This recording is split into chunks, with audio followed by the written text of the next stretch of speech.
Welcome back to my channel life look. আজকে সারাদিন কি ভীষণ বৃষ্টি হচ্ছিল, আর আমি যখন ফোন ঘাঁটছিলাম এই ভিডিওটা আমার সামনে আসলো। কি ভালো লেগেছে ভিডিওটা, সুইট একেবারে। আর তারপরে সন্ধ্যাবেলায় যদি একটু গরম গরম আলুর চপ হয় বৃষ্টির দিনে, তাহলে তো বেশ জমেই যায়।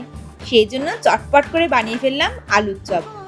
দেখতে বোধহয় অতটা ভালো হয়নি, কিন্তু বিশ্বাস করো খেতে খুব সুন্দর হয়েছিল।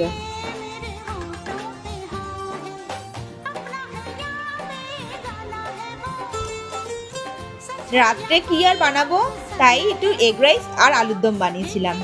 তো দেখা হবে নেক্সট ভিডিওতে, টাটা।